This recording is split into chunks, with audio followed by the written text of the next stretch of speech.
Не сме добиле директен одговор од амбасадорот, но слушнавме дека Бугарија нема да попушти. Ке продолжи да ги блокира Северна Македонија и Албанија во нивните обиди да ги почнат пристапните преговори со Европската Унија. Ке продолжиме да правиме напори таа да се повлече и да дозволи тоа да се случи.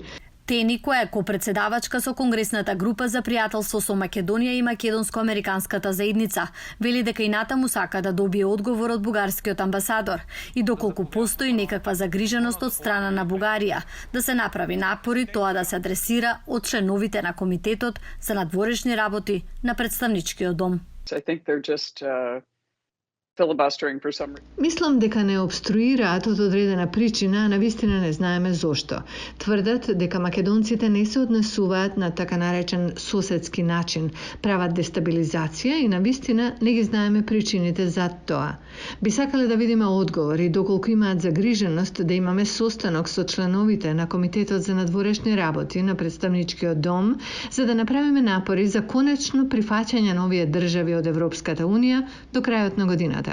А на прашањето дали се треба да воведат санкции, ако Бугарија продолжи да го одвлекува пристапниот процес на Северна Македонија, таа рече дека не верува оти тие се потребни во овој момент.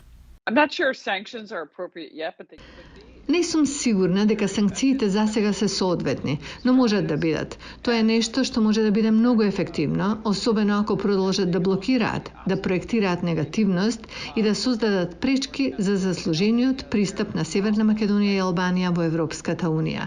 Потенцијално може да ги разгледаме како начин за да спречиме да продолжат да блокираат. Минатиот октомври на сослушување во Комитетот за надворешни работи на Представничкиот дом, Тени истакна дека постојат 16 пресуди од страна на Европскиот суд за човекови права во однос на нарушување на правото на собир на македонското малцинство во Бугарија. Тоа е причината поради која го напишавме писмото. Не ни се допаѓа однесувањето на бугарската влада во овој момент и мислиме дека треба да биде повикана на одговорност. Треба да осигураат дека сите малцинства се третираат со почит. Дури за да може да бидат дел од НАТО и Европската Унија, тие мора да ги применуваат овие стандарди. Гласот на Америка на македонски побара реакција од бугарскиот амбасадор во Вашингтон веднаш откако конгресмените го испратија писмото. Во одговорот меѓу другото пишува, цитирам: "Отворените прашања во билатералните односи со Република Северна Македонија се далеко од опсегот на историскиот спор меѓу двете соседни земји.